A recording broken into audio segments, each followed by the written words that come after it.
Hello, this is Mary Jordan again, and thank you for coming to this YouTube channel. And I really appreciate you just taking out a little bit of time and just listening to me. I mean, yes, thank you, thank you. I have some stuff in this bag I was going to show you. It is I just got some random stuff to be like if you're wanting to do your gardening at home. And I love gardening. I know a lot about gardening. Okay, like if you have rose bushes, and here's a rose. See this? Aren't they pretty? They're just gorgeous. They really are. I actually just picked them off the tree. I didn't pick it. I did use these little scissors. See these scissors? I actually got these scissors from Walmart. Yes, it was at Walmart scissors. Whatever it was, I think they were $6.50 or something like that. But I keep them in my makeup bag because you just never know when you need scissors, and they're actually pretty sharp. I mean, you could use that tip for a weapon if you had. I wouldn't, but I would. But they're real easy. You know, when you cut roses or any plants, you want to cut them on a slant. So, not like this. Where's that? Like that. Don't cut them like that. Cut them on a slant. You see how you put the scissors like this on a slant? Cut them on a slant. And you see how, where, I can't even see. Well, it could be better. It could be better. Well, you see that, how it's cut on a slant? You see this, how it's cut on a slant? That's how you want to cut that. But these are really pretty. And when your roses or any type of plants, when they start to, well, the plants, the sun, you know, these roses gave the world all its beauty and all that kind of stuff. And they come in red, purple, yellow, white, lavender. You can get mixtures of like pink and white, red and, I mean, just tons of colors, And really good plants to get is called knockout. They're knockout roses, and those are really good. And I can't think of the rose names. They've been around for like the 1920s or longer. But those are really good because they're drought tolerant, and they take diseases better, and they just have a long longevity. And knockout roses have a lot of longevity. But whenever your roses starts to wilt and they're getting tired, you know, and well, they look like that. All the petals come off. You know, you have these just all over. You want to get your pruning cutters and cut them off. Cut all this off. I know, and it does take time to do that. And I would actually wear, like, well, when I do the yard or the gardens, I always wear blue jeans. And I have lots of blue jean shirts. They're long sleeve. They just button up. And that's what I wear those leather gloves to put on my hand. They're carpenter gloves, but I use them for gardening because I really love once you start using those leather gloves on your hand, you'll never go back to all those gardening gloves. Because those cloth gardening gloves, I mean, they're good, but not really. Because if you try to pick up stuff with thorns in them, that fabric, when you pick it up, those thorns will stick the schmooky looky out of you. Okay, like, I don't know if you can see it, but you see these thorns right here? These are thorns right there. I'm not sure if you can see those things sticking out. Even though that this thing is dead, it's dead, you can tell. They will stick you and they will hurt you. So you just remember that just because that plant is dead, that doesn't mean those little things aren't going to hurt. I mean, they will. And some of these roses have got big thorns on them, so you have to be really careful.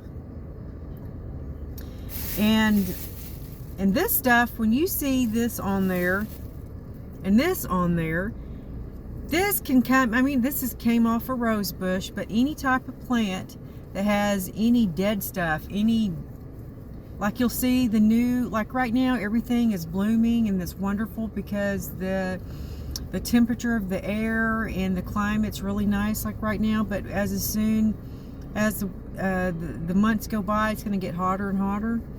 Well, you want to keep the ground, you want to water that ground around the roses and your plants. And this is mulch. I don't know if you see this. This is mulch.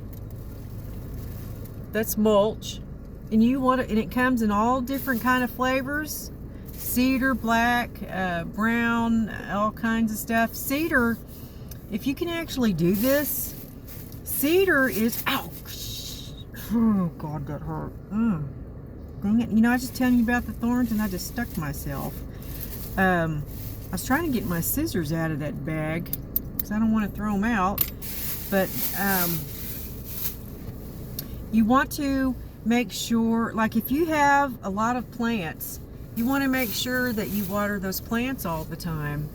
And if they say on the, a lot of times on the directions of the plants, they'll say it on the side, or they'll have a little thing that's sticking in the plant. It'll tell you what type of plant. And like this area is 7 on the map, and you want to look and to see what area your plants are. And when you get those plants, you read on there. Sometimes though, when you read on there, it won't say if it's for shade or full sun or this or that.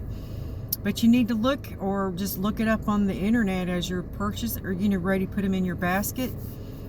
And that has a lot to do with it, what area your plants are from.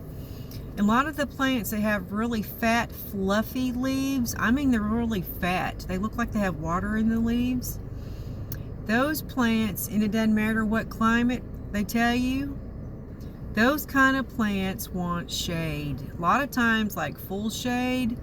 So you have to be really careful with those kind of plants.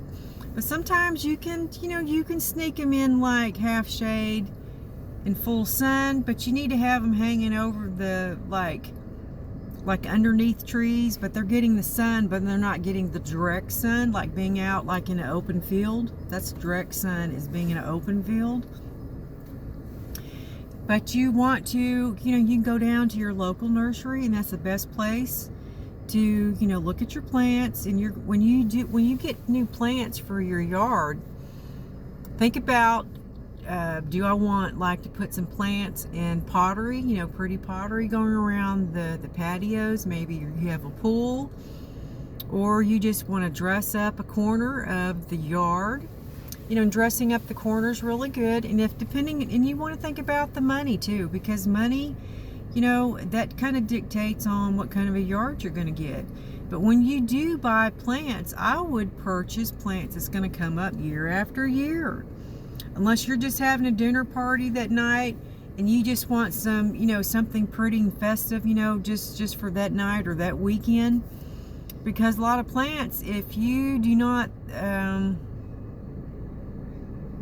you just have to think about what you're getting, and the colors, because a lot of plants, they come in a variety of colors, and you can get like Boston ferns are really nice. And with Boston ferns, that is actually good to, if you can do this, if you have a shower, and I don't mean like put the water directly onto the plants itself, but Boston ferns love steam. They love steam. So you can like just put the plant like underneath where the shower's coming down, put it on this side, but put the hot water going on, and it's going to steam up that bathroom. The plants love that. Boston ferns love that. And when you take out the needles when they die, you want to take them out at the root, not just cut it off. When they're dead up here, you cut it off. So when that part's dying right through here, you got all the splintery looking things, and it doesn't look really good. But this was with any type of plant. Take it off right up there. Like if it's good, like, where's that plant at? Okay, here's the dead part, and here's the good part. You see that, the way that looks? This is the good part. This is the gift of life. This is the dead stuff. So you're gonna cut like right here. Okay, right here is where you're gonna cut it. And you want this dead stuff off. cut that stuff off. So I mean, it would be the other way, but I want to just show you what that looks like. See, cut this stuff off, because if you don't cut this dead stuff off, what actually happens, it's like cancer. That dead stuff will start going up the plant, and it will, or go down the plant, and it will start robbing the other stalks of your, there goes a bird, it's a mockingbird, but there goes, it'll go down the plant, and it will just start dying all the way down. Then all of a sudden you have to start cutting all the way down to where like the root of the plant is, and you don't want to do that. But every year you want to have, I mean, it's hard to cut the stuff off of trees and stuff, but I would use a really long ladder, like a 12-foot ladder, and you want to dress appropriately, and wear gloves, and I would definitely wear a long sleeve shirt, because if you don't, like even when you're cutting, I'm looking at rose bushes now that need to be really pruned bad, like a lot. Who's ever doing their yard is not keeping up this landscape out here, not doing a good job. But you want to wear long sleeves, because when you get your hands and you cut, you know how you go into the plants and you cut, well, you're going to get all scraped up and scratched, and you'll be bleeding and this, and it hurts. And I mean, it hurts. And if you get stuck in rose bushes doing that, oh my goodness, it hurts so bad you can't, I mean, you can't stand it. And so you always want to wear, or I would do that. Don't be wearing shorts out there. And I know you want to look cute doing the yard. Don't be doing that. You need to protect your skin. Protect your skin. That sun, you know, in the hottest part of the day, I believe they say it's 10 to 2 to 3 o'clock. And so, you know, even in the clouds, when the clouds come over, it's still, you are still going to get a lot of heat coming on you. So you need to be careful. The sun rays is really damaging. You know, just think what it does to, okay, like your paint on the house. That sun will get on the part of the house where the sun is out all the time, and after a while, it will rob the house of the color. And it will rob the house of the color. And it'll make a really pretty house go to looking like it's an ugly house if you don't keep that house up. The sun rays is damaging, and it dries out the ground, so you need to keep those plants watered. And you can tell when the plants need watering because they look like they're crying. You know how they'll put their little heads down? But when your plants start to look like they're fixing to cry, when they start to go down, like, where's that rose? This is a happy rose. You know, it's looking at the heavens. But when it starts to need water, it does like this. It'll start to go down. But when it holds its head down like that, that means it needs water. All the plants will do that. When they start to look down, when they start to look like down, like they're crying, you need to put water on them. And with roses, you want to put the water at the base of the plant. That's where it grows out of the ground. You don't want to get the water, and you just go shh and spray directly onto the plants, because a lot of times water will actually put black spots on roses. So you have to be, not on the rose itself, but like on the green part of the plant, it will put black on them. So you have to be real careful with that. And remember to put your mulch out around the plants.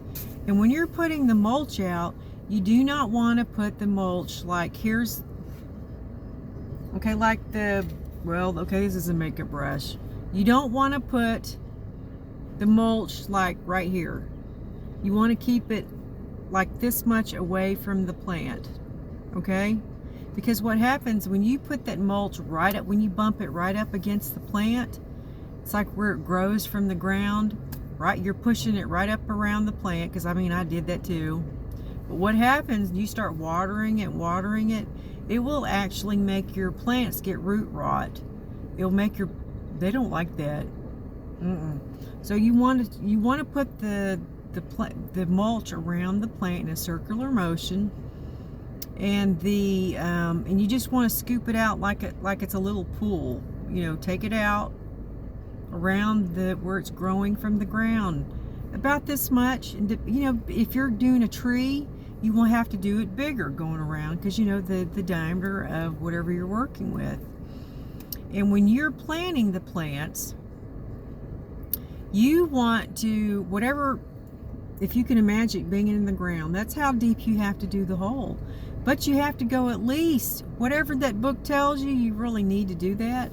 But sometimes you can fudge. You don't have to do like if you're planting a rose bush and the bucket's like this big, like that big, you know, you don't have to be a big, you don't have to do a hole big as this car just to stick that plant in there.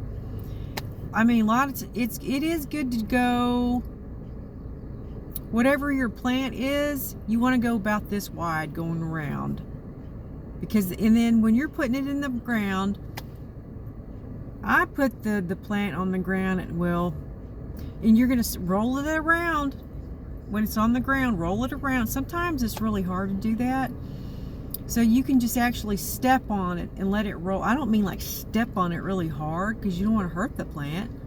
But you want to get that, you have to get the container out.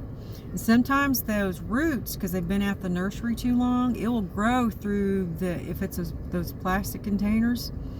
Those plastic containers has got like 3 or 4 holes at the bottom of their bucket. And those roots will start coming out of the bottom. And so, but after you loosening it up, you might have to get your pruning shears and cut it away to where you can get the plant out. And a lot of those plants, you do not have to put the whole plant in one hole. Like if you get roses, not roses, you have a plant that it's kind of a bushy plant, but you take it out and you can actually get I get a knife. I've got a pretty good, it's actually a meat knife. I don't really, well, whatever, but it's a really good knife, but I use it for gardening. And I cut the root, I cut them, like if you got, let's say a plant is like this long, you know, you can make 6 plants out of it. You know, just cut it, go cut it out, and you can just plant it. And they, like daffodils is really good like that. If you get a cluster of daffodils, like say if you got a $20 plant of daffodils, you can get that bucket and make like 4 or maybe 6 plants. So that $20 plant that you got is actually like 120. And with daffodils and a lot of those kind of plants, they will come back more and more and more. So next year, like you put out, let's say you put out 6 daffodils. Well, next year when it comes, it'll be like 10, and the next year will be 15, the next year will be 20, and so forth.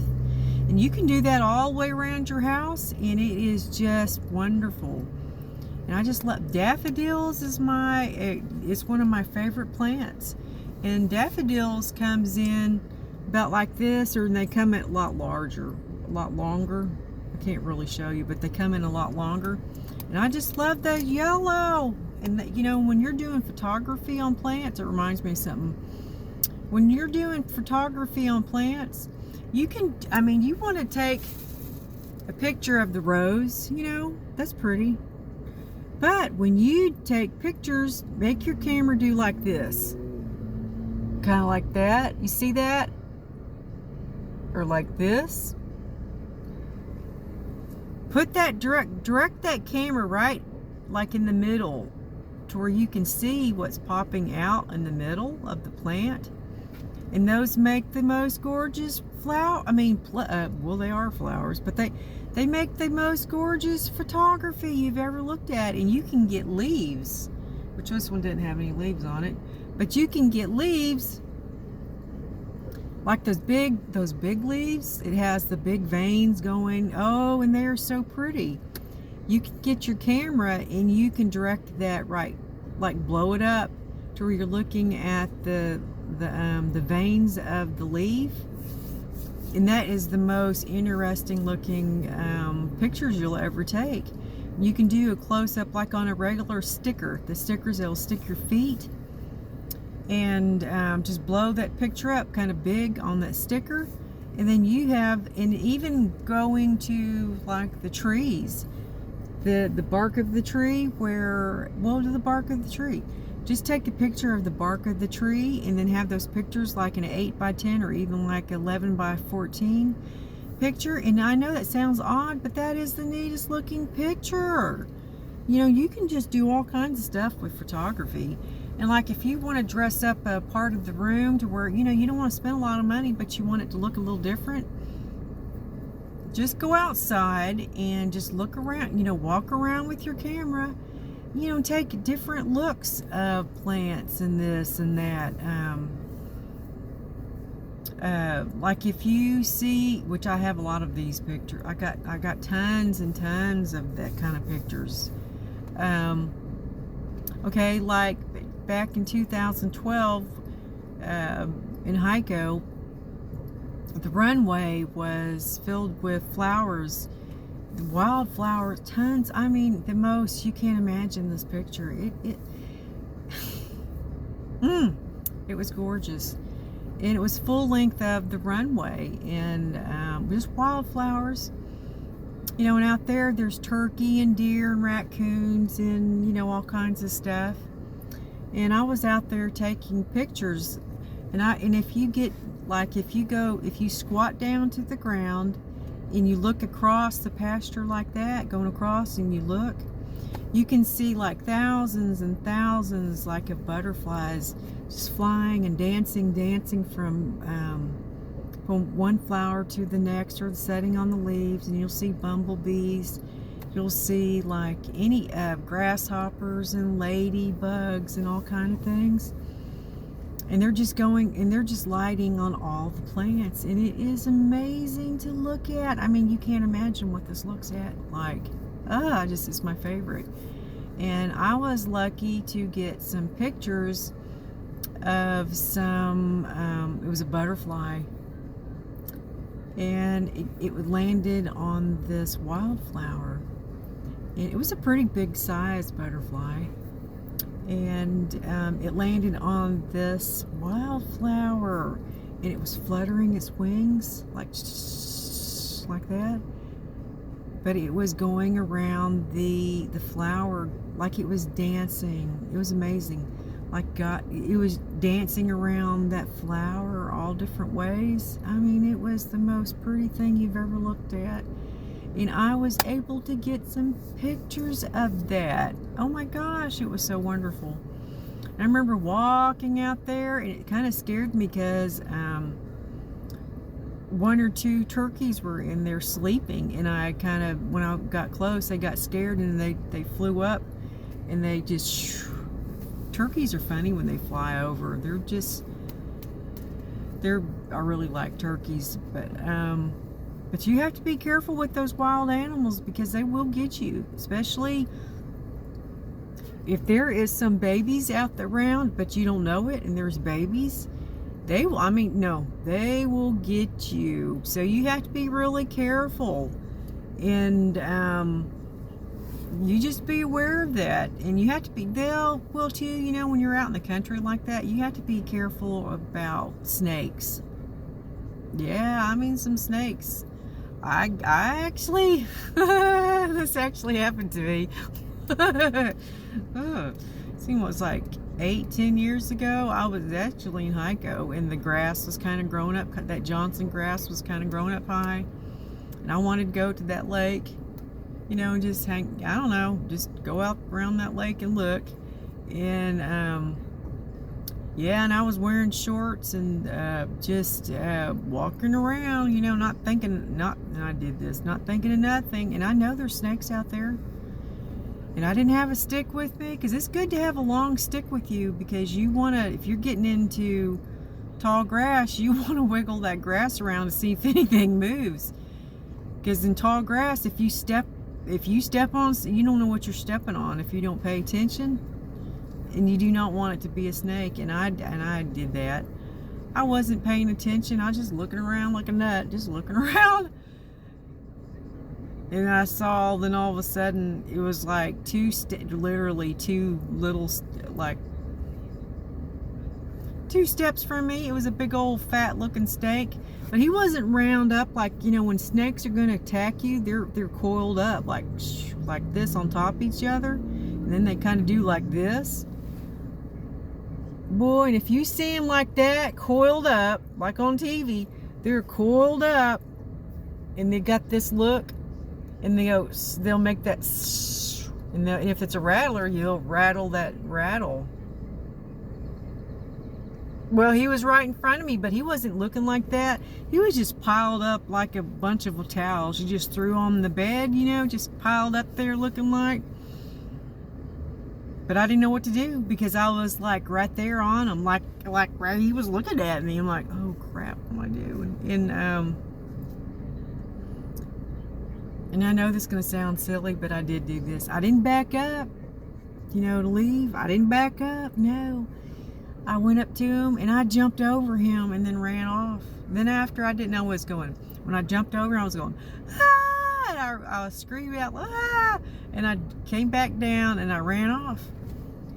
Then after the adrenaline kind of gets away from you, and then you're kind of thinking, well, that was stupid. Now, why did I jump over that snake?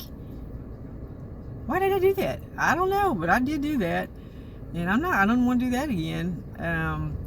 But you just have to be careful around snakes, and, you know, especially when you're in the country, you just have to be careful.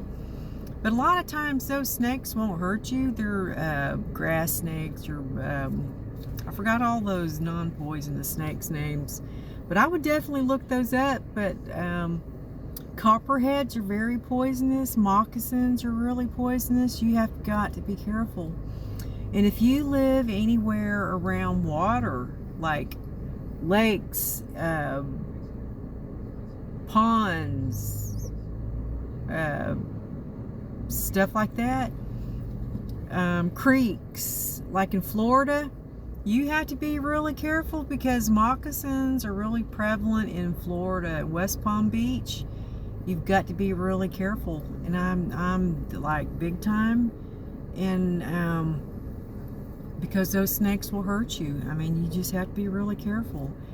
And one time when I was at the lake with my dog and my little grandson, Molly, I don't have her anymore. She passed away. She just got old, and she was like 13 years old, but she's a lab. But she was fully blind, and the grass was probably 12 inches high around there. But we were sitting out there, and Molly was walking. That's the dog's name. She was walking around, but she sensed this before we did. And that snake it was a rattler. He came like 3 feet where we were sitting, and she got in front of us.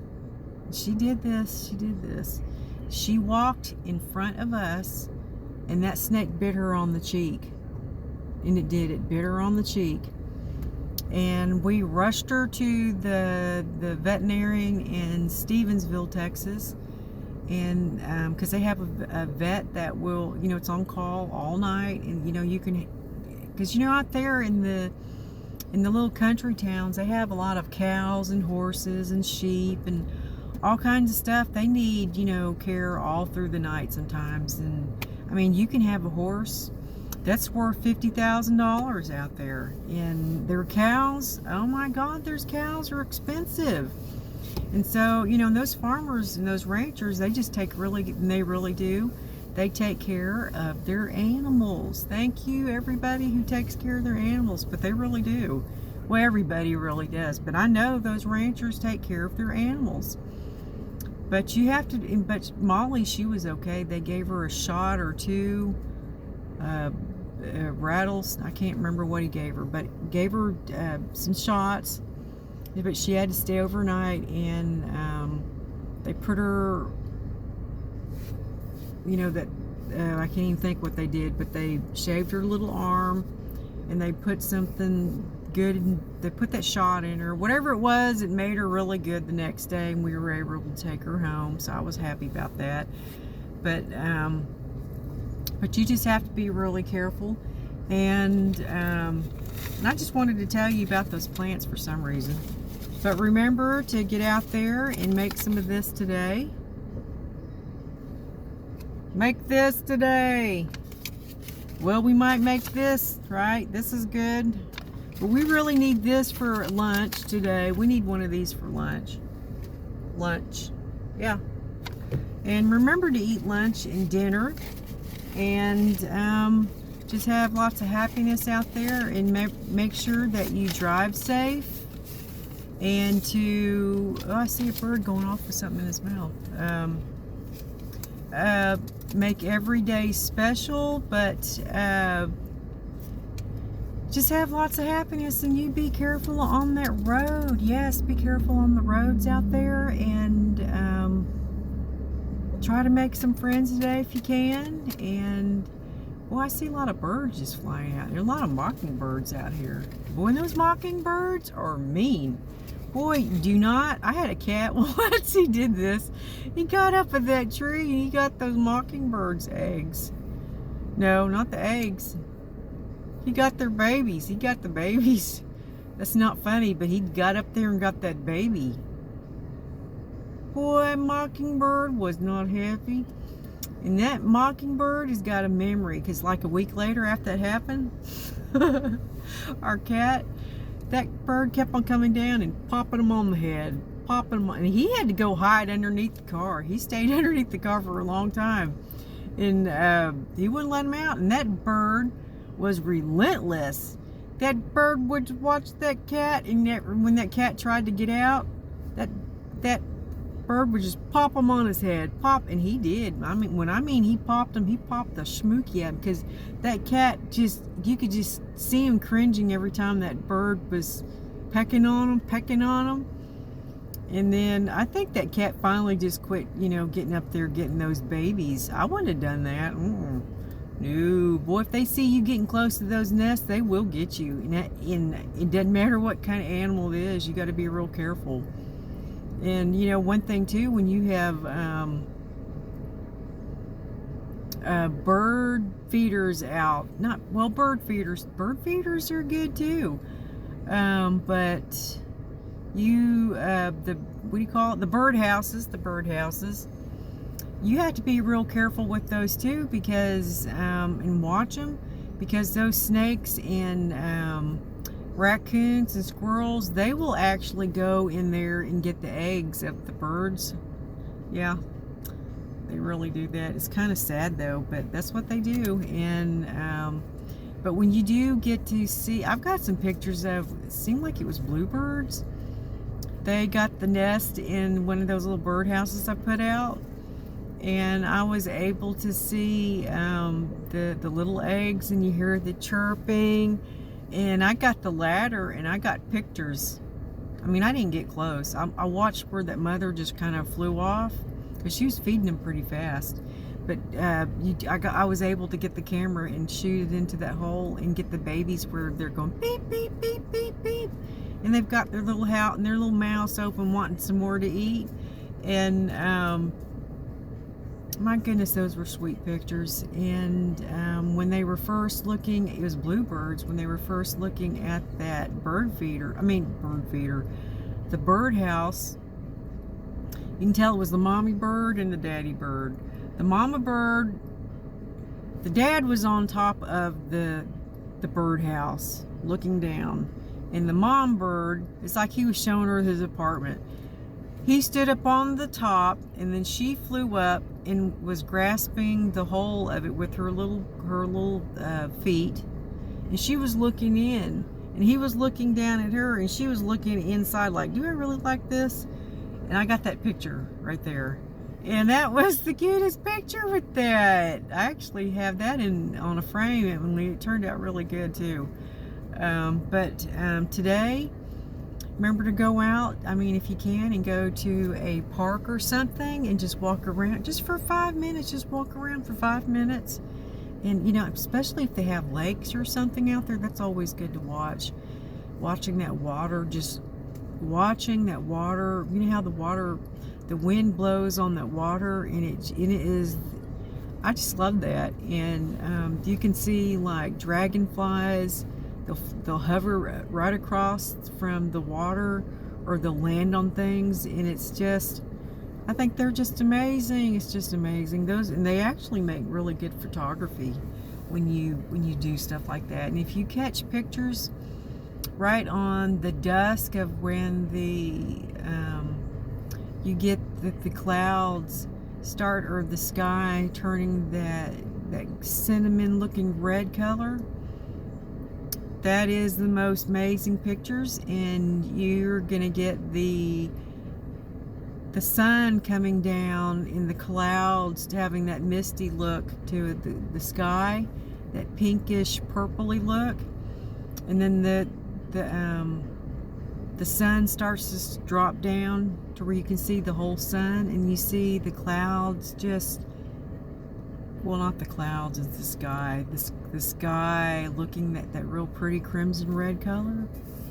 And if you can catch that color over water, oh my goodness, that is the most beautiful picture you'll ever look at, and it really is.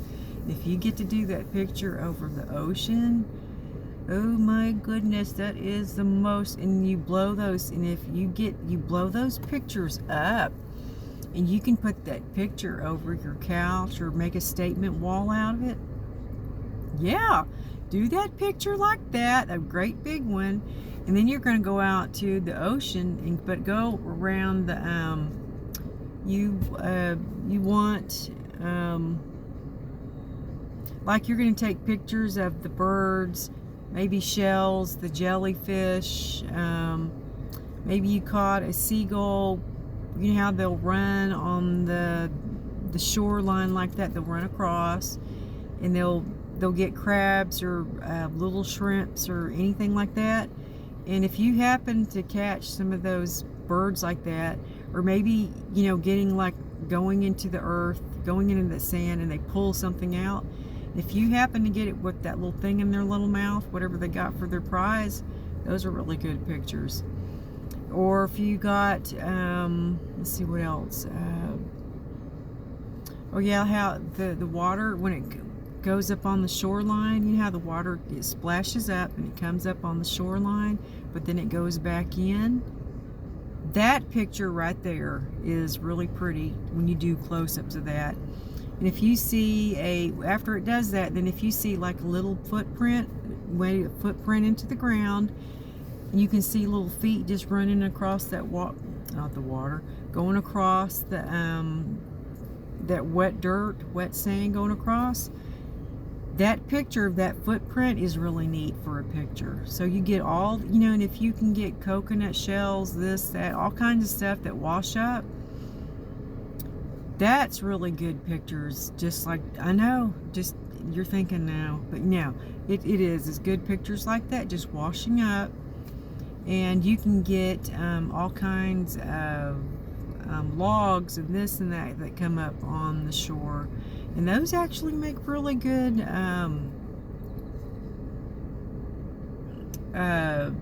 because I've done it. I can't think of what you can make, like something like a wall hanging out of those kind of things. Let's say if you got some different shells and you got the driftwood, and you can get the jute, well, jute string is good, but after a while it disintegrates. I probably use fishing twine, but you bring it down and you can hang shells off of it. You know, you're going to get a little drill, but be really careful and put little holes in those shells right in the middle, and you can make like a wind chime coming down, and then you can hang it up in the tree. And that's just something, you know, you can do.